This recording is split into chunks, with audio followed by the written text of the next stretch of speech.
हे जगत जननी, मैं न मंत्र जानता हूं न तंत्र जानता हूं।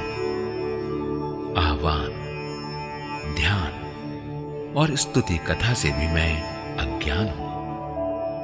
तेरा स्वरूप, तेरी मुद्रा और विविध पाठों को भी मैं नहीं जानता। केवल मैं इतना जानता हूं कि तेरा शरण क्लेश हरण है।